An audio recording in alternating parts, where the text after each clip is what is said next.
uma alegria estarmos juntos.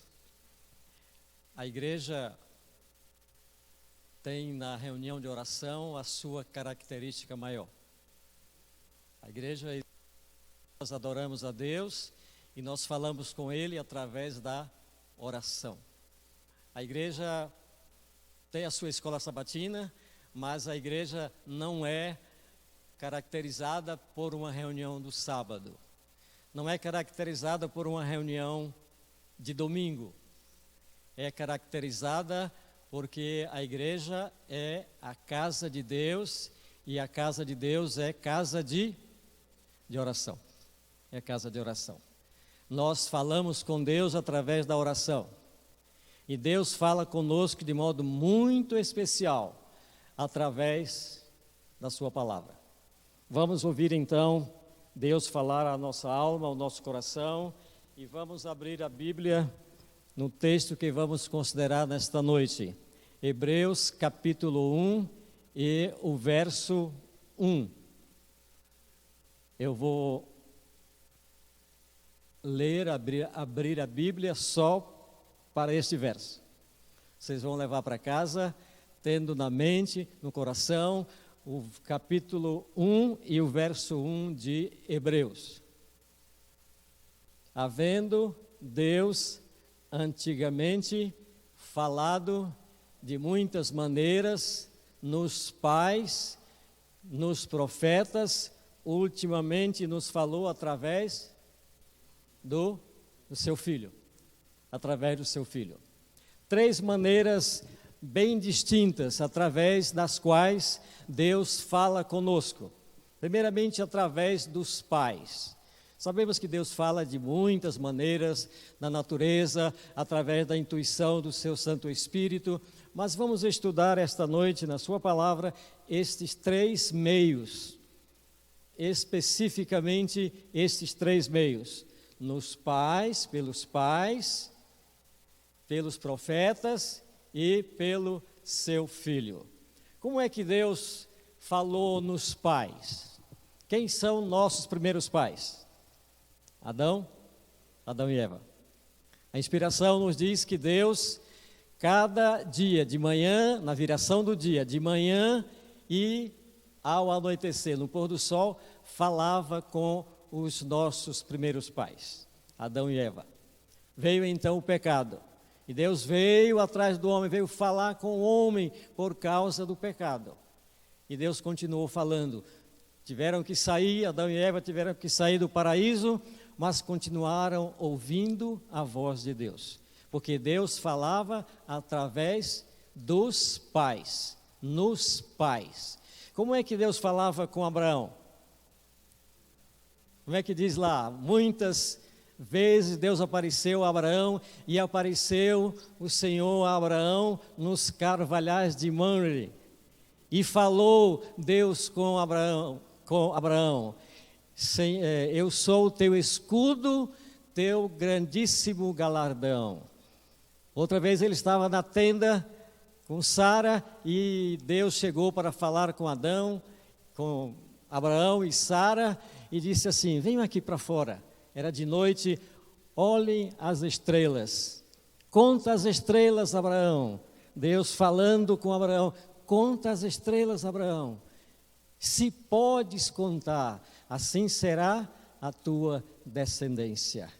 E Deus continuou falando com os pais através dos séculos, através de milênios. E Ele ainda hoje Ele fala especialmente aos pais. Os pais têm muita responsabilidade.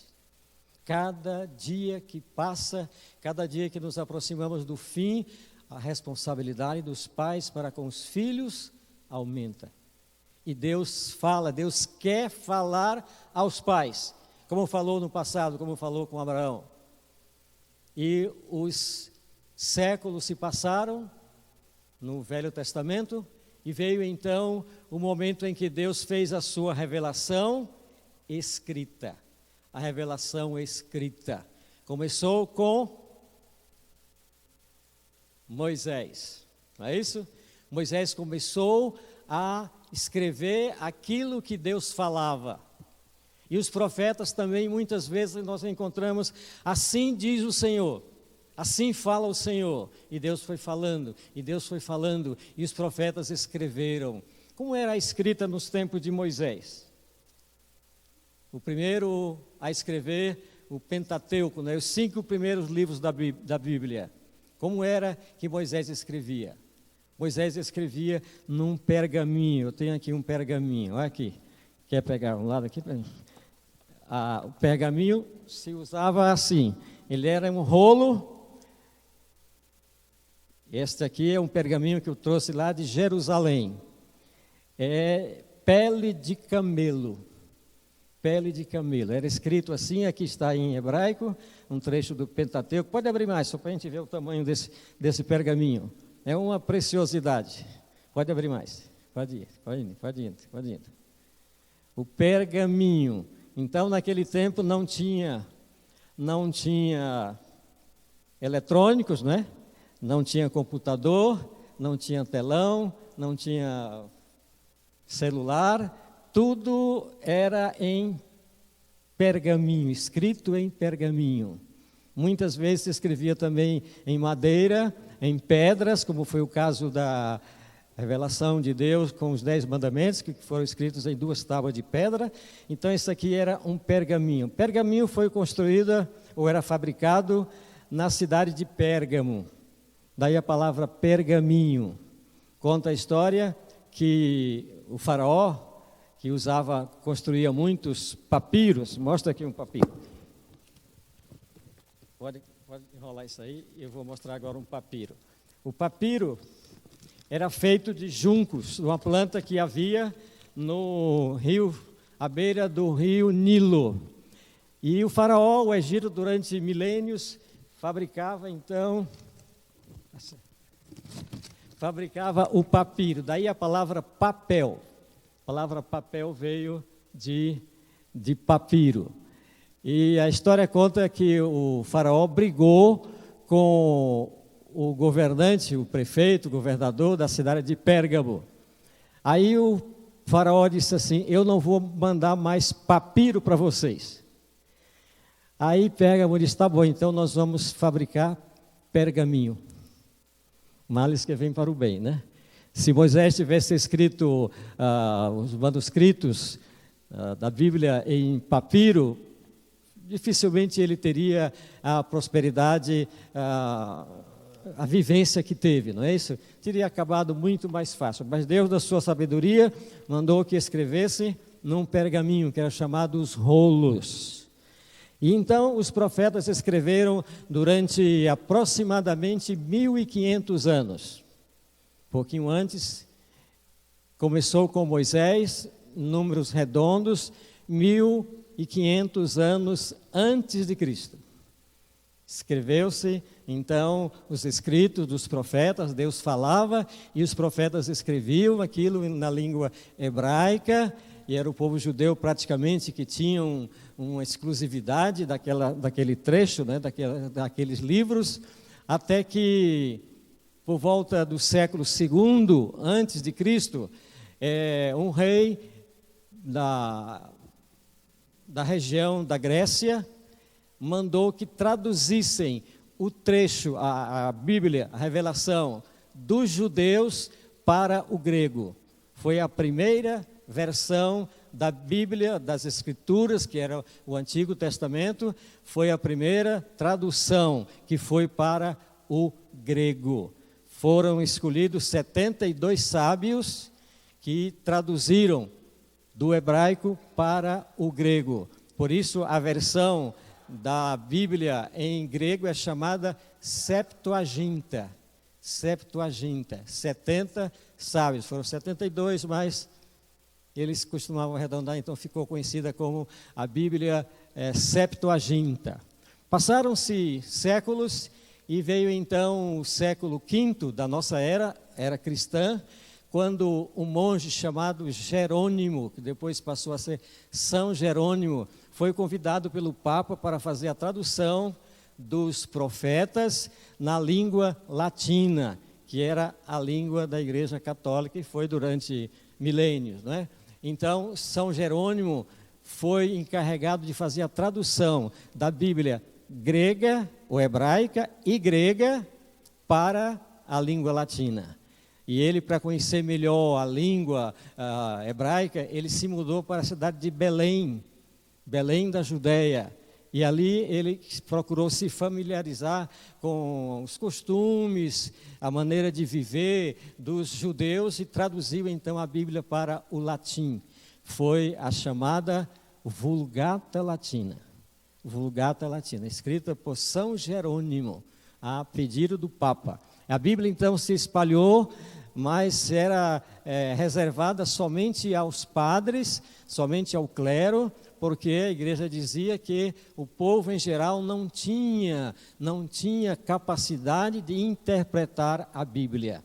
A Bíblia tinha que ser lida pelos padres, pelos monges, e então era traduzida ou era interpretada para as pessoas. Isso foi até bem alguns anos atrás, talvez uns 50 anos atrás, que a missa deixou de ser feita em latim, não é isso? E a Bíblia depois foi traduzida para outras línguas. Martinho Lutero, por volta de 1500, da nossa era, traduziu a Bíblia para o Novo Testamento para o alemão, depois para muitas línguas, e hoje mais de 1000 línguas e dialetos. A Bíblia está desenvolvida. A palavra dos profetas.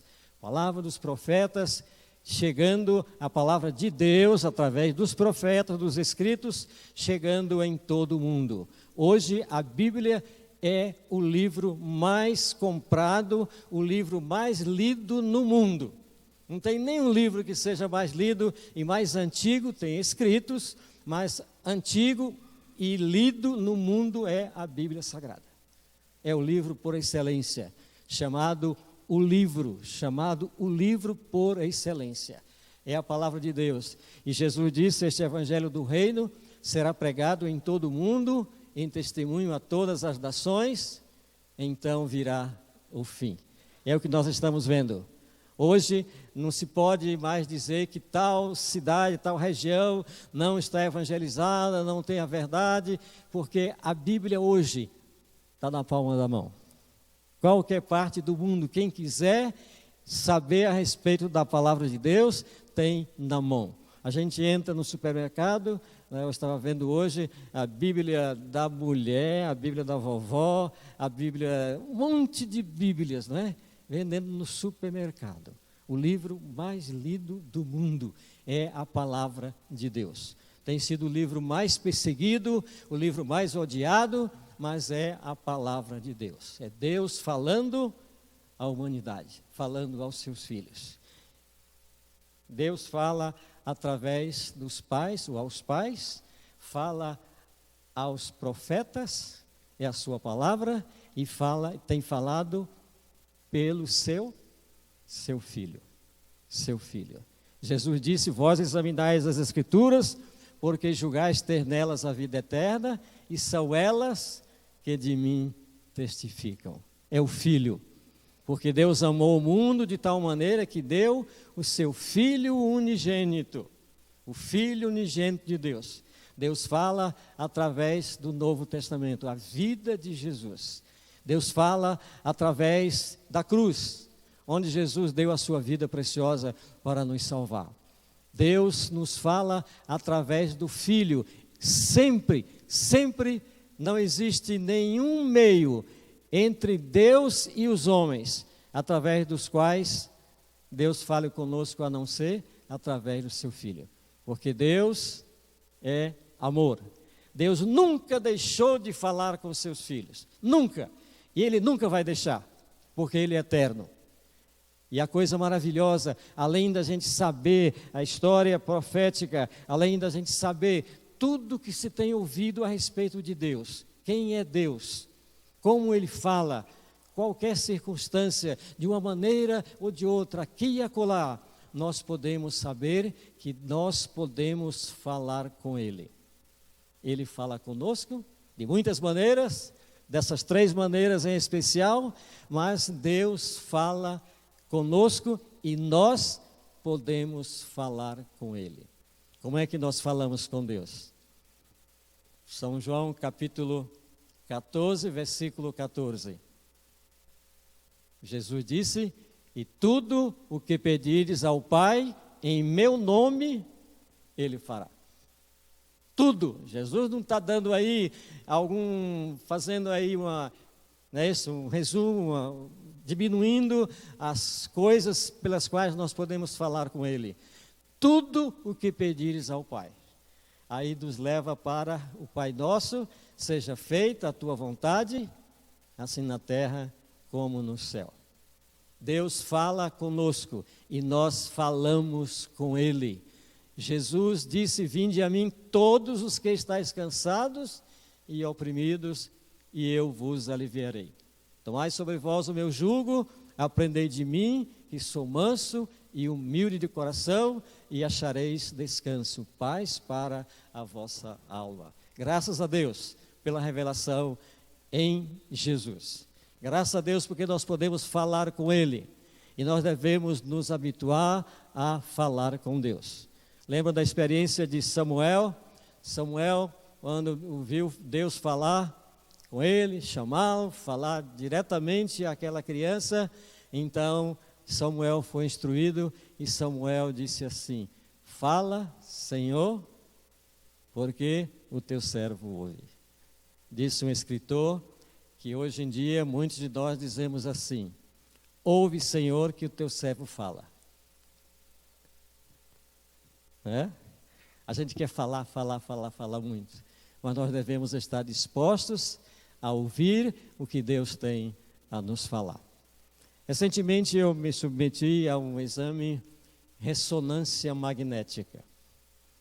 E quando eu soube o que era, entrar dentro de um tubo e ficar ali um tempo, eu sofro de claustrofobia, eu não gosto de entrar dentro de um tubo e ficar com aquele barulho no ouvido.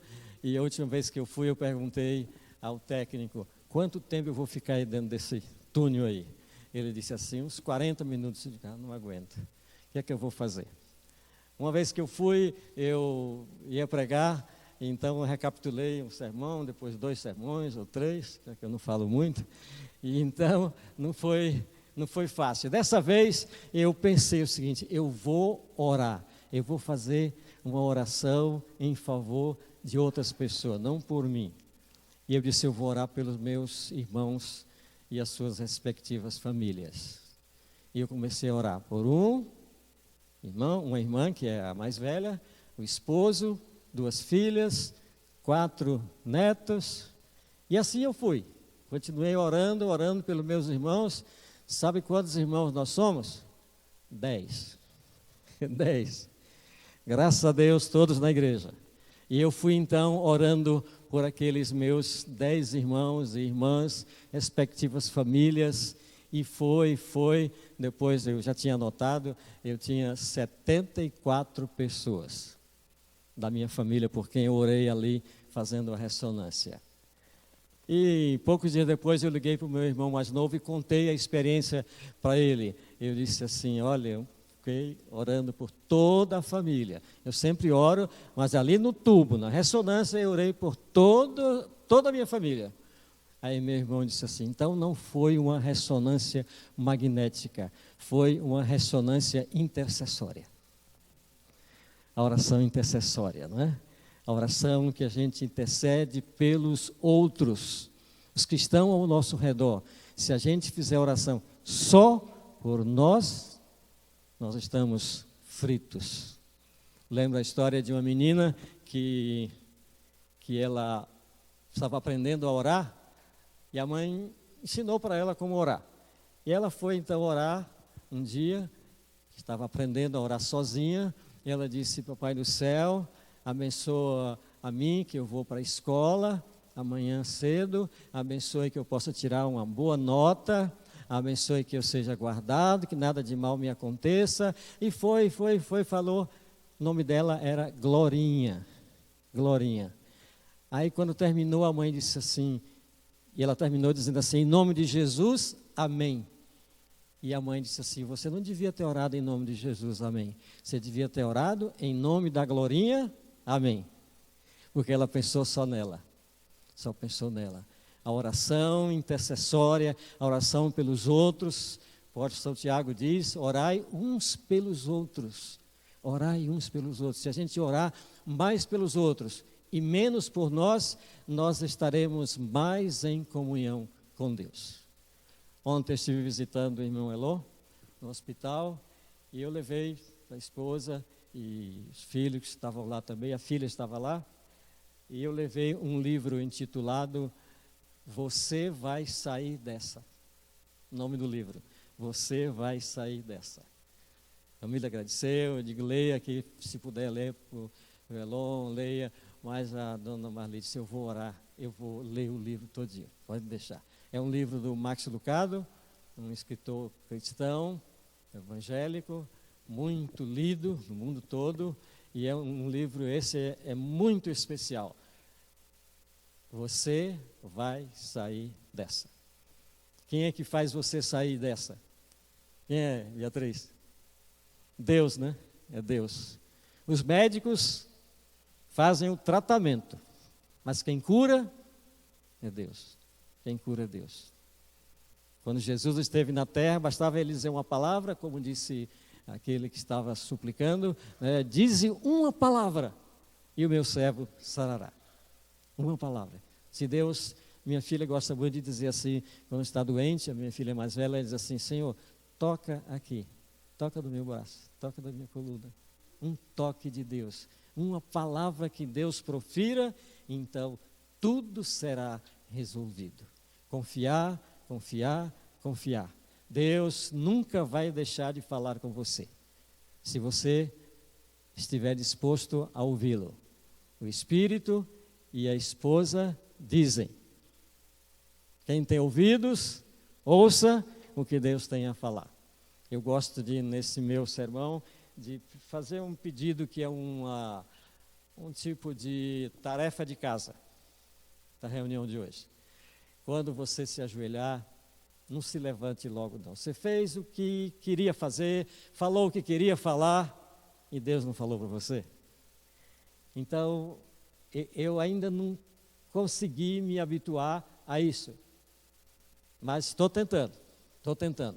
Quando a gente vai no avião, a gente viaja de avião, e assim que o avião desliga, o motor, todo mundo já se levanta, quer ir embora. Todo mundo se levanta, não é? Às vezes até o comissário tem que brigar por um ou outro que está querendo sair rápido, não é? Então, ficar de joelho, terminou o amém. Então, espere Deus falar com você. De uma maneira ou outra, Deus vai falar com você. Vai vir um pensamento, vai vir a intuição do Espírito Santo e Deus vai falar com você. Por quê? Porque Ele nunca deixou de falar com você. Nunca. Porque Deus é amor. Deus é amor. Ele nos ama. Ele quer falar. Você é, como diz o pastor Bolhô, a coisa mais linda deste mundo. Ellen White diz que toda criatura é propriedade de Deus. Não importa quem seja.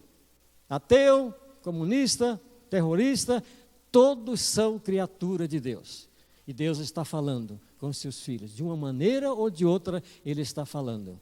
E o melhor de tudo é que Ele vai vir, e a palavra de Deus nos diz que nós vamos ver então Jesus, vamos ver Deus face a face. Então vamos falar com Deus como falamos com um amigo. Oração é abrir no coração a Deus como ao amigo. Como é bom a gente cultivar um amigo. Como é bom a gente conversar com um amigo. Hoje em dia as coisas estão ficando tão difíceis, né? Todo mundo só quer conversar com um amigo pelo WhatsApp, né? É difícil. Mas conviver com um amigo é a coisa mais gostosa que existe. Um amigo nos anima, um amigo nos cerca com carinho, com amor, e assim Deus quer nos cercar. Deus quer nos abraçar. O mundo está aí. Vocês estão vendo como é que está o nosso mundo. Tudo indica que Jesus está às portas. Jesus está ali. Está voltando. Está vindo. Jesus está vindo. Se você não se preparar, ou se preparar, não importa, Jesus vai vir. Porque Ele quer falar com você face a face, por toda a eternidade. Quantos querem ter essa experiência? Amém, que Deus vos abençoe.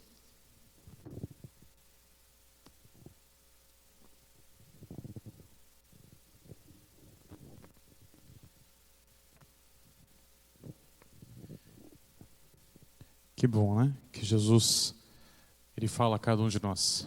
E nós vamos agora cantar desse Jesus que é tão precioso para mim e para você. Convido então que vocês se coloquem em pé para cantarmos Precioso é Jesus para mim, hino de número 93.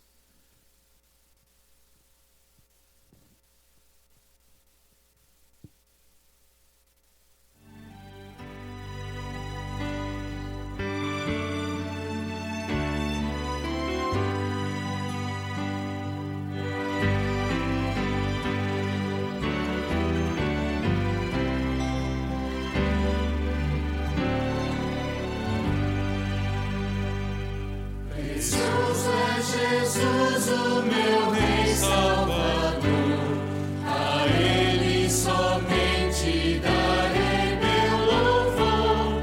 É fonte divina de força e vigor. Precioso é Jesus para mim. Precioso é Jesus para mim. Precioso é Jesus para mim, é meu Redentor, meu fiel protetor. Precioso é Jesus para mim. Jesus bate a porta do meu coração e espera paciente, quer dar-me o perdão. Que seu sacrifício não seja em vão. Precioso é Jesus para mim. Precioso é Jesus para mim. Precioso é Jesus para mim. É meu Redentor, meu fiel protetor. Precioso é Jesus para mim. Preciosas promessas eu tenho no Rei, com Ele no lar perene morarei. No reino de luz sua face verei. Precioso é Jesus para mim. Precioso é Jesus para mim. Precioso é Jesus para mim. É meu Redentor, meu fiel protetor. Precioso é Jesus para mim. Vamos orar. Glorioso Deus, Deus de amor, de bondade infinita, te louvamos porque Jesus, o teu Filho amado, é precioso para cada um de nós. E Jesus é a pérola de grande preço. E Jesus seja a maior preciosidade que nós temos neste mundo. Que nós possamos estar apegados a Ele, abraçando-o, orando sempre, orando sem cessar, para que nunca nos afastemos do nosso amado Salvador. Abençoa cada pedido de oração que foi feito nesta noite e que todos possam sair daqui reconfortados, animados, alegres, porque estão cheios de esperança. Esperança nas promessas de Deus. Esperança que Deus está sob o controle de todas as coisas deste nosso mundo e que nós devemos nos preparar para estarmos preparados hoje para a breve volta do Senhor Jesus. Espere-nos com a tua santa paz, que os nossos queridos também tenham a alegria, salvação de ter a Jesus em seus corações. Nós rogamos-te agradecidos no maravilhoso nome de Jesus. Amém. Amém.